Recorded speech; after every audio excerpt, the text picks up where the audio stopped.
January 8th, 1943. It's a bitter cold morning in Manhattan. At the New Yorker Hotel, a maid ignores the Do Not Disturb sign that always seems to hang outside Suite 3327.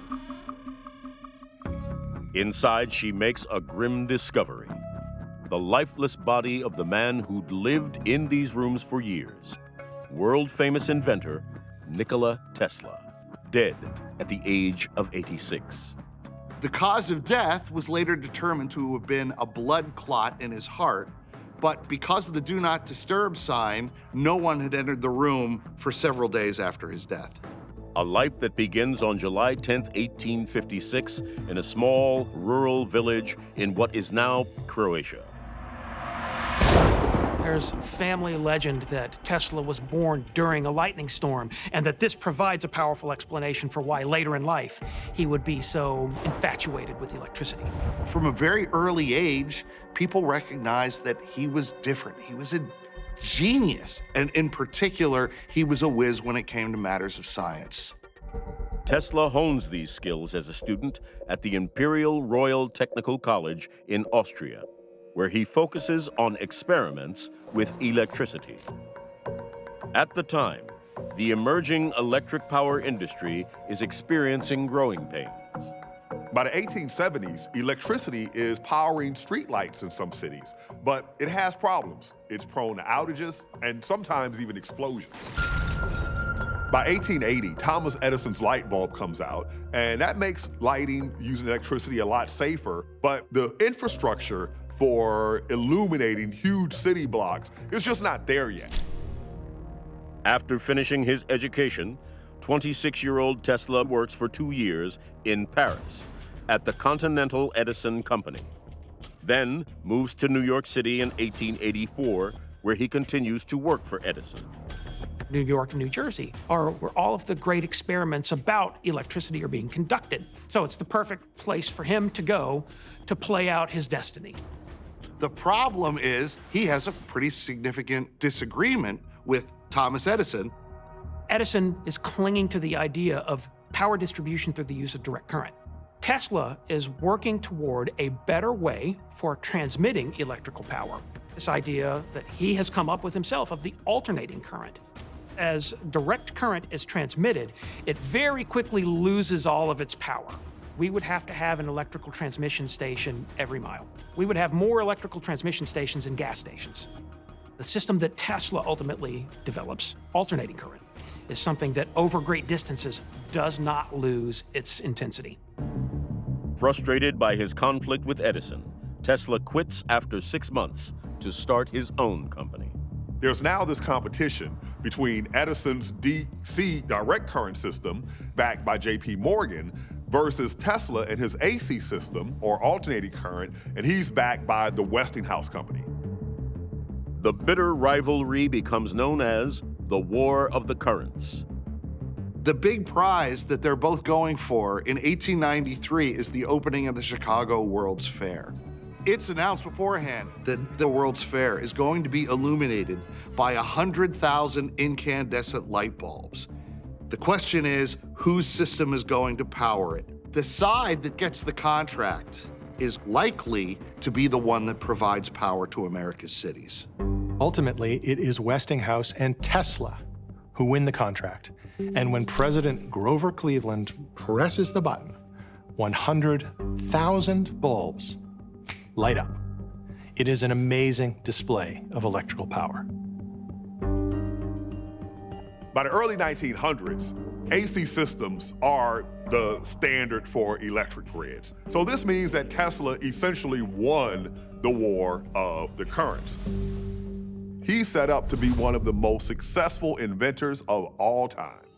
In 1916, he has to declare bankruptcy, and that really becomes the end of Tesla's public career. His mental health, which had been precarious from the start, takes a turn for the worse. He's plagued with feelings of paranoia, very serious headaches. He has terrible insomnia. Tesla also exhibits obsessive-compulsive tendencies that set him even further apart from the people that surround him in daily life. Despite his challenges, Tesla still claims that he's creating new fantastical inventions. One for teleportation, one for time travel, a generator that can take down a building. He had this idea for what he called teleforce that can take down airplanes and can take down bombs, as many as 10,000 at a time. He thought that this could end war. What it ends up being, of course, is called a death ray. While Tesla's new inventions are never fully realized, it's believed plans for them are kept in his files. Tesla has told his friends that he has 80 trunks full of his designs and technical schematics for all of his inventions, essentially all of his life's work. It's believed that all of those secrets are locked, either in the hotel room with him or in storage somewhere else in Manhattan. But after his death in 1943, it's 9 years before those trunks are shipped to the Tesla Museum in Belgrade. And when they get there, there's 60 of them. What happened to the other 20 trunks? At the time of Nikola Tesla's death, the outcome of World War II hangs in the balance. There's still a long way to go from January 1943 to the end of the war in Europe. If Tesla can offer any technology that promises to hasten the end of the conflict, anything that might bring more of an advantage to the Allied cause, well, governments are definitely interested in that.